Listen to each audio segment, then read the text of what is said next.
विष्णु ने अपने समाज के बाहर शादी की थी, इसलिए उसे गांव से दूर रहने की सजा मिली थी।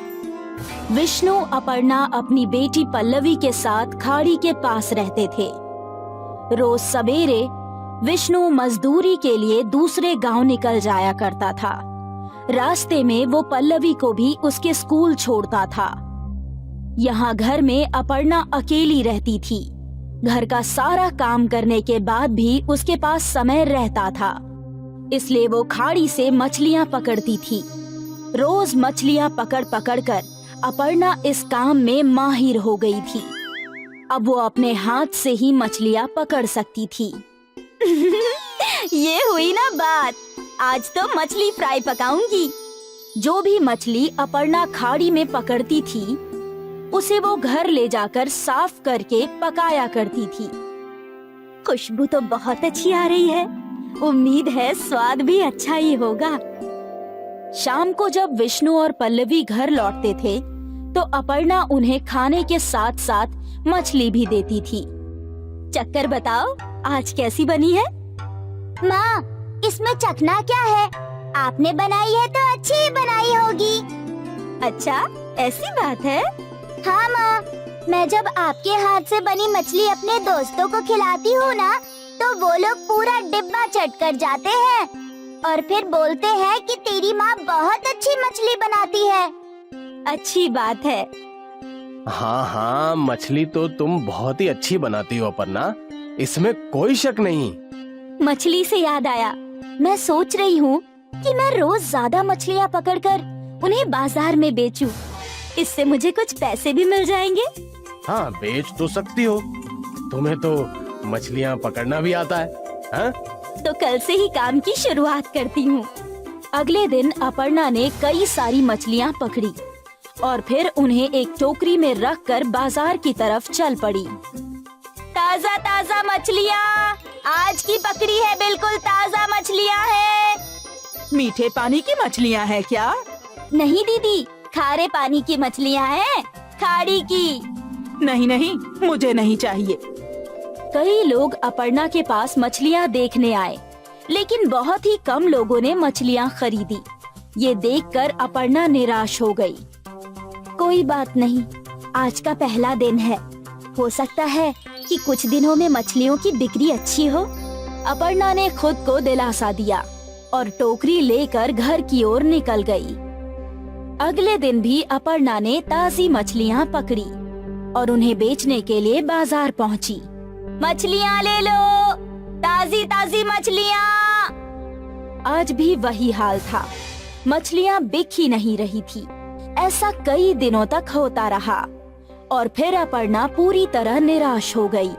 वो मछलियों की भरी हुई टोकरी लेकर घर पहुँची। उदास होकर उसने खाना पकाया। विष्णु जब घर लौटा तो वो समझ गया था कि उसकी पत्नी का मूड खराब है। क्या बात है अपर्णा? सोचा था कि मछलियाँ बेचकर कुछ पैसे कमा लूंगी, पर मेरी मछलियाँ तो कोई खरीदता ही नहीं। अरे, मछलियों के बदले अगर तुम अपना मछली भात बेचती तो सब खरीदते। आप भी ना मेरा मजाक उड़ा रहे हैं। अरे नहीं नहीं, मैं तुम्हारा मजाक क्यों उड़ाऊंगा, मैं सच बोल रहा हूँ। तुम स्वादिष्ट मछली भात बनाती हो और मछलियाँ खुद ही पकड़ती हो, तो तुम दाम भी कम रख सकती हो। एक बार सोच कर देखो। विष्णु ये बात बोलकर घर के बाहर चला गया और अपर्णा इस बात के बारे में सोचने लगी। सभी लोग मेरी मछली भात की तारीफ करते हैं, तो मैं एक बार कोशिश करके देख ही सकती हूँ।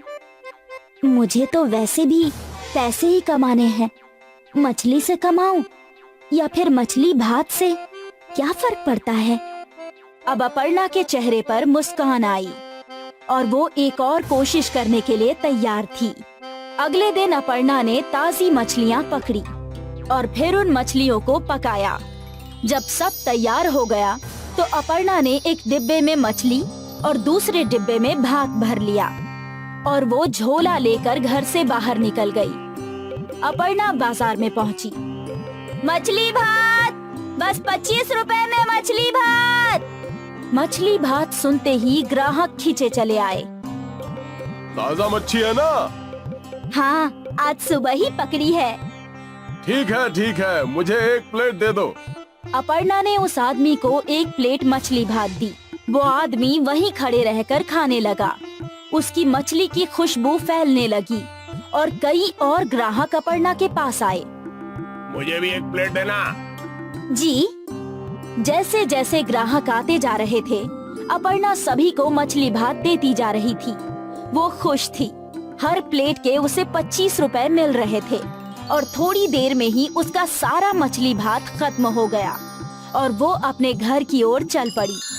शाम को जब विष्णु घर आया तो अपर्णा ने विष्णु के सामने जलेबी रखी। जलेबी? अरे ये किस खुशी में? तुम खाओ तो बताती हूँ। तीनों जलेबी खा रहे थे और अपर्णा ने विष्णु को आज का किस्सा सुनाया।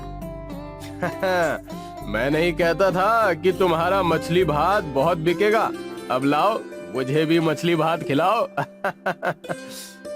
अरे रे, वो तो सारा बिक गया। क्या? और उस दिन से अपर्णा के मछली भात का व्यापार चल पड़ा। लोग इंतजार करते थे कि कब अपर्णा बाजार आएगी। अरे वो देखो, मछली भात वाली आ गई। उसके आते ही उसके आसपास भीड़ जमा हो जाया करती थी। अपने कमाए हुए पैसों से अपर्णा ने घर की मरम्मत करवाई। विष्णु भी अपर्णा का हाथ बटाता था मछली भात बनाकर बेचने में। विष्णु ने मजदूरी करनी छोड़ दी। मियाँ बीवी मिलकर मछली भात बेचते थे। बाजार में उनकी दुकान भी खुल गई थी। मछली भात का बिजनेस चल पड़ा और थोड़े ही दिनों में पूरे गांव में अपर्णा मछली भात वाली मशहूर हो गई। अब उसका पूरा परिवार इसी काम में उसका हाथ बटाने लगा। रामनगर में सोहन नाम का एक मछुआरा रहता था। उसके पास बड़ी सी नाव थी जिससे वह रोज सुबह जाकर नदी में मछलियां पकड़ा करता था। सोहन उस गांव का सबसे अमीर मछुआरा था। सभी मछुआरे सोहन की इस बात से बहुत जलते थे, लेकिन सोहन रोज सबसे ज्यादा मछलियां पकड़ कर लाता और उन्हें बाजार में ले जाकर बेच देता था। अरे सोहन भैया, तुम इतनी सारी मछलियाँ पकड़ लाते हो, तुम्हारी तो बहुत अच्छी कमाई होती होगी। जो भी है ऊपर वाले की देन है, उनके वजह से सब कुछ भला चंगा चल रहा है। चलो इसी बात पर आज तुम्हारे तरफ से हम सभी को पार्टी। ऐसे ही सोहन का मछली का व्यापार ठीक ठाक चल रहा था। सोहन दिल का भला इंसान था, इसलिए उसके दोस्त हमेशा उससे पैसे ऐंठा करते थे। लेकिन इस बात से उसकी पत्नी विमला को बहुत जलन होती थी। क्या मिला आज तक किसी को भी समाज सेवा करके? और समाज सेवा करने की जरूरत ही क्या है? भगवान ने सबको हाथ पैर दिए हैं, खुद मेहनत करे और खुद खाए। तुम्हारी बात सही है भाग्यवान, लेकिन अब हमें किसी चीज की कोई जरूरत नहीं है और यार दोस्त के साथ पार्टी करने में क्या बुराई है। ये सब दिखावा है, दिखावा। जरूरत के वक्त कोई साथ नहीं देता। एक दिन सोहन का पुराना मित्र रमेश सोहन से मिलने आता है। रमेश हमेशा से सोहन के पैसों पर नजर गड़ाए बैठा रहता था। क्या बात है, तुमने तो बहुत आलीशान घर बना लिया है, लेकिन क्या बताऊं, मेरा बिजनेस में बहुत नुकसान हो गया है। 2 वक्त की रोटी भी बड़ी मुश्किल से मिल रही है। ये तो बहुत ही बुरा हुआ। तुम्हें कुछ भी जरूरत हो तो मुझे बताना।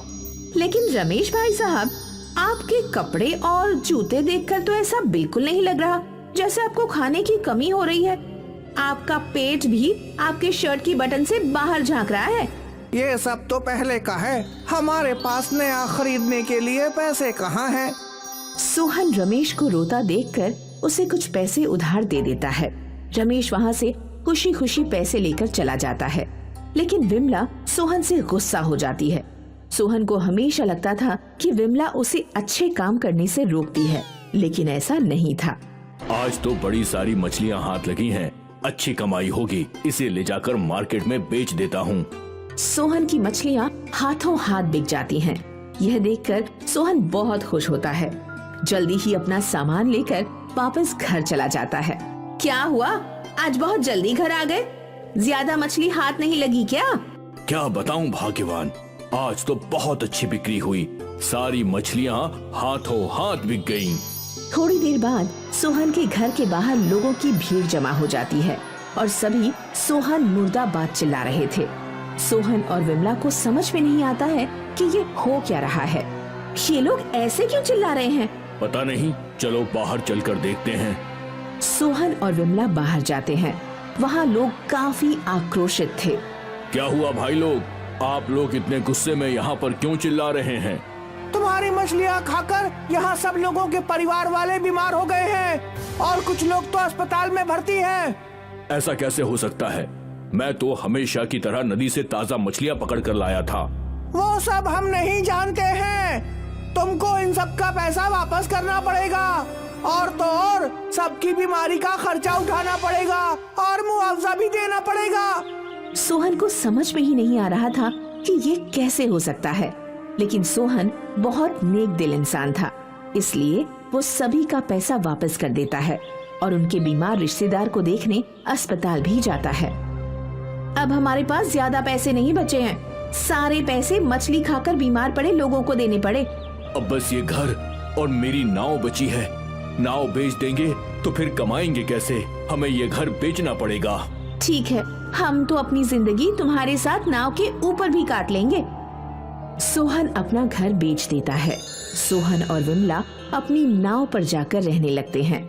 सोहन हर रोज की तरह मछली पकड़कर बाजार में बेचने ले जाता है।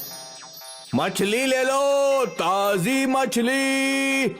पूरा दिन निकल जाता है, लेकिन सोहन की एक भी मछली नहीं बिकती है। सोहन पूरी तरह से निराश हो जाता है। अरे सोहन, तुम्हारी अभी तक एक भी मछली नहीं बिकी। क्या बताऊं, सुबह से कोशिश कर रहा हूं, लेकिन कोई मछली नहीं खरीद रहा। सभी कोई तुम्हारी मछली से डर गए हैं। सभी को अपनी जान प्यारी है। कोई भी अपनी बीवी बच्चों को बीमार थोड़ी ना करना चाहता है। लेकिन उसमें हमारी कोई गलती नहीं थी और हम इस गलती को सुधार चुके हैं। लेकिन हम लोग तुम पर भरोसा करें भी तो कैसे? एक बार धोखा खाया हुआ इंसान वापस धोखा नहीं खाना चाहता है। सोहन अपने मित्र के मुंह से ऐसी बात सुनकर निराश हो जाता है और वापस विमला के पास नाव पर चला जाता है। क्या हुआ, आज आने में बहुत देर हो गई? लगता है अच्छी कमाई हुई है। ऐसा कुछ भी नहीं है, आज एक भी मछली नहीं बिकी। कोई हमसे मछली खरीदना नहीं चाहता है। तो क्यों ना आप अपने दोस्त रमेश से मदद मांगे? आखिरकार आपने भी तो उसकी जरूरत के वक्त पर मदद की थी ना। अब सब कुछ बदल गया है। जब तक मेरे पास पैसे थे, लोग मुझसे मदद मांगने आया करते थे, लेकिन अब सब लोग मेरी हालत का मजाक उड़ा रहे हैं। हम कल फिर से मछलियाँ पकड़कर नदी के उस पार वाले गांव में बेचने जाएंगे। वहाँ हमें कोई नहीं जानता है। ठीक है, तुम कहती हो तो कल हम उस गांव में भी जाकर देख लेते हैं। अगले दिन सोहन और विमला जब मछलियाँ पकड़ने पानी में अपनी नाव को नदी में उतारते हैं, तो बाकी मछुआरे उनका विरोध करने लगते हैं। तुम नदी के पानी में अपनी नाव नहीं उतार सकते। ऐसा क्यों बोल रहे हो मदन भैया? एक बार तुम हम सबकी जान खतरे में डाल चुके हो, लेकिन अब हम ऐसा नहीं करने देंगे। ठीक है, हम अपनी नाव लेकर इस गांव से चले जाते हैं। विमला और सोहन अपनी नाव लेकर नदी में निकल जाते हैं और घंटों तक पानी में चलते रहते हैं। उन्हें आसपास कोई गांव नजर नहीं आता। तभी विमला को पानी में सोने की तरह चमकती हुई एक मछली नजर आती है। विमला तुरंत जाल पानी में डालकर उस सुनहरी मछली को पकड़ लेती है। ये तो कोई जादुई मछली लगती है। इसका रंग तो देखो, सोने की तरह चमक रहा है। अगर सुनहरी मछली को बाजार में बेचेंगे तो अच्छी कीमत मिलेगी। हमें मछली को संभाल कर रखना चाहिए और हम इस मछली का फार्मिंग करेंगे और इसके सुनहरे अंडों को बाजार में बेचेंगे। तुमने वो कहावत नहीं सुनी, सोना देने वाली मुर्गी को काटा नहीं जाता? सही कहा तुमने। विमला और सोहन एक गांव में पहुंचते हैं और वहां पर अपनी नाव बेचकर थोड़ी जमीन खरीदकर वहां पर तालाब बनाते हैं और सुनहरी मछली की फार्मिंग शुरू करते हैं। कुछ ही दिनों में सुनहरी मछली सुनहरे अंडे देती है। हम इस सोने के अंडे को बेचकर ढेर सारे पैसे कमा लेंगे। धीरे धीरे सोने के अंडे को बेचकर विमला और सोहन फिर से अमीर बन जाते हैं और वापस अपने गांव चले जाते हैं। सोहन के पास पैसे देखकर गांव वाले फिर से सोहन से पैसे मांगने आ जाते हैं। अरे दोस्तों की बातों का बुरा नहीं मानते हैं, तू तो मेरा जिगरी यार है। झूठी दोस्ती का दिखावा करना बंद कर दो। हमें जब जरूरत थी तो तुमने हमें ताना मारकर हमारा मजाक बनाया। चले जाओ यहाँ से। सोहन इंसान को पहचानने लगा था और धोखेबाज दोस्तों से दूर ही रहता था। सुनहरी मछली की मदद से उसकी जिंदगी अच्छे से कट रही थी। वसई गांव में एक पढ़ा लिखा नौजवान था, योगेश। योगेश की शादी उसी के गांव की एक लड़की शेवंता से हुई थी। शेवंता एक मच्छी मार परिवार से थी। शादी के बाद दोनों बहुत खुश थे। शेवंता योगेश को रोज टिफिन दिया करती थी और योगेश रोज अपने दफ्तर चला जाया करता था। इनकी जिंदगी अच्छी कट रही थी और फिर 2 साल बाद शेवंता ने एक बेटे को जन्म दिया। अब दोनों की खुशियों का ठिकाना नहीं था, लेकिन एक दिन योगेश हाथों में एक चिट्ठी लेकर घर लौटा और वो उस चिट्ठी को पकड़कर रोने लगा। काय झाला? तुम काय को रो रहे हो? मेरी नौकरी। क्या हुआ नौकरी को? मैं जहाँ काम करता था वो कंपनी बंद हो गई और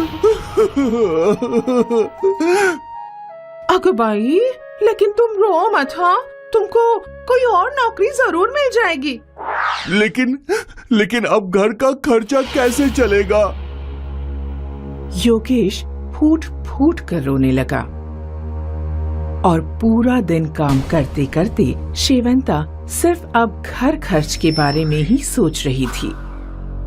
और रात को सोते समय, तुम फिक्र मत करो, मैं कुछ न कुछ जरूर कर लेगी। और फिर तुम भी दूसरी नौकरी ढूंढ ही रहे हो ना? ये बुरा वक्त है, जल्दी ही बीत जाएगा। और अगले दिन सुबह सुबह शेवंता मच्छी खरीदने दरिया के पास पहुंची। उसने मछुआरों से मछलियां खरीदी और उन्हें पैसे दे दिए और फिर गांव लौटकर, मछली वाली, ताजी ताजी मच्छी ले लो। शेवंता गांव-गांव घूमकर मछलियां बेचने लगी। उसे दिन भर में अच्छे खासे पैसे मिल जाया करते थे। मिले हुए पैसे में से शेवंता कुछ पैसे अपने घर खर्च के लिए रखती थी और कुछ पैसे अलग से संभाल कर रख दिया करती थी। शिव भी रोज तैयार होकर काम की तलाश में निकल जाया करता था, लेकिन रोज निराश घर लौटता था। ये सिलसिला कई महीनों तक चलता रहा। शेवंता रोज मछलियां बेचा करती थी। मछली वाली, ताजी ताजी मच्छी ले लो। और फिर शाम को जब योगेश निराश बैठा करता था तो वो उसे तेल की मालिश किया करती थी। एक दिन शेवंता ने देखा कि उसके जमाए हुए पैसे अच्छे खासे हो चुके थे। वो योगेश के पास गई। मैं क्या कहती है, तुमको नौकरी क्यों करनी है? तुम कोई व्यापार क्यों नहीं करते? व्यापार करने में पूंजी लगती है, वो कहाँ से लाऊंगा? शेवंता वो बचाए हुए पैसे ले आई। ये मैंने जमाए हैं, तुम इससे अपना व्यापार शुरू कर सकते हो। शेवंता के जमाए हुए पैसे देखकर योगेश की आंखें भर आईं। और फिर योगेश ने गांव में एक दुकान खोली। इसके बाद योगेश और शेवंता की आर्थिक स्थिति धीरे धीरे बेहतर होने लगी। और फिर शेवंता ने गांव में घूम घूम कर मछलियां बेचना भी बंद कर दिया। इस कहानी ने हमें ये सिखाया कि कोशिश करने वालों की कभी हार नहीं होती।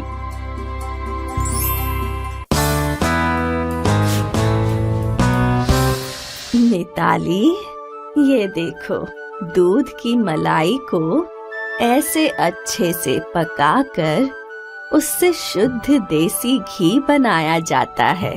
ठीक है दादी माँ। अचार बनाने के लिए ये बहुत जरूरी है कि हम आम को बहुत अच्छे से सुखाएं। क्यों दादी माँ? क्योंकि अगर आम में थोड़ी भी नमी रह गई तो मसाले मिलाने के बाद स्वाद अच्छा नहीं होता। ठीक है दादी माँ, मैं समझ गई। इसी तरह मिताली अपनी दादी माँ से कई चीजें बनाना सीखा करती थी। मिताली को खाना बनाना बहुत पसंद था। समय बीतता गया और अब मिताली एक बहुत खूबसूरत युवती बन चुकी थी। दादी माँ ने मिताली की शादी एक बहुत ही होनहार युवक महेश से कर दी। मिताली और महेश एक साथ बहुत खुश थे। 1 साल बाद मिताली और महेश को 2 जुड़वा बच्चे हुए, जिनका नाम उन्होंने आलोक और आदित्य रखा। दोनों की अच्छी कट रही थी। महेश अपनी जिम्मेदारियां बहुत अच्छे से निभा रहा था। कुछ समय बाद मिताली की दादी माँ नहीं रही। उसने रो रो कर अपना बुरा हाल कर लिया था। अब इस दुनिया में मिताली के अपने सिर्फ 3 लोग थे, महेश और उसके 2 बच्चे। मिताली ने अपने आप को संभाला और फिर अपने पति और बच्चों की परवरिश में उलझ गई। लेकिन शायद भगवान ने ही मिताली के जीवन में बहुत कम खुशियां लिखी थीं। महेश का एक घातक एक्सीडेंट हुआ जिससे उसने बिस्तर पकड़ लिया। मिताली को ये समझ नहीं आ रहा था कि वो कैसे अपने आप को और अपने बच्चों को संभाले। कुछ ही दिनों में उनके खाने के लाले हो गए। उनके पास दवाइयों के भी पैसे नहीं थे। और फिर एक दिन महेश ने भी अपना देह त्याग दिया। महेश की मृत्यु से मिताली पर जैसे दुखों का पहाड़ ही टूट पड़ा था। महेश घर का अकेला कमाने वाला था, जिसके जाने से घर की आर्थिक स्थिति बहुत ज्यादा बिगड़ गई थी। मिताली ने कभी भी काम नहीं किया था, लेकिन अब उसके पास कोई रास्ता नहीं था। अगर अब मैं नहीं कमाऊंगी तो मेरे दोनों बच्चे भूख से मर जाएंगे। मुझे कमाना ही होगा, लेकिन मैं कैसे कमाऊंगी? मुझे तो कोई काम भी नहीं आता, ना ही मैं पढ़ी लिखी हूँ। मिताली इसी सोच में डूबी थी। उसे समझ नहीं आ रहा था कि वो क्या करे। अचानक उसकी नजर घर में पड़े मर्तबान पे पड़ी। आचार, हाँ, मैं आचार बना के बेच सकती हूँ। मिताली ने आचार बनाना शुरू किया और जब उसका आचार बन गया, मिताली ने आचार को एक बड़े से मर्तबान में भर दिया। ये आचार मिताली बाजार ले गई। वहाँ चिल्ला चिल्ला कर मिताली ने आचार बेचा। कई लोगों ने मिताली से आचार खरीदा और जब शाम हुई तो मिताली अपनी पहली कमाई देखकर बहुत खुश हुई। उन पैसों से मिताली ने और आम खरीदे और अपने दोनों बच्चों के लिए कुछ खाने की चीजें भी। अगले दिन मिताली ने फिर आचार बनाया और फिर बाजार जाकर उसे बेचा। कुछ ही दिनों में मिताली का आचार पूरे शहर में चर्चा का विषय हो गया था और अब मिताली के आचार के लिए लोग कतार लगाया करते थे। मिताली खुश थी क्योंकि उसे जरूरत से ज्यादा पैसे मिल रहे थे और उसके दोनों बच्चों का पालन पोषण बहुत ही अच्छे तरीके से हो रहा था। कुछ वर्षों में मिताली के दोनों बेटे बड़े हो गए और अब वो दोनों बड़े स्कूल में पढ़ने जाया करते। मिताली ने आचार बना बनाकर एक बड़ा घर बना लिया था और अब मिताली ने बाजार में एक बड़ी दुकान भी खरीद ली थी। अब वो आचार के साथ साथ अन्य कई चीजें भी बेचा करती थी।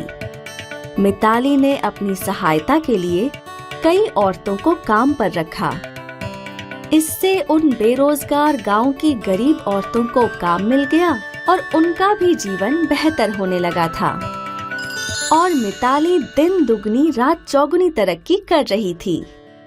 मिताली ने अपने व्यवसाय को बढ़ाने के लिए नई तकनीकों का भी सहारा लिया।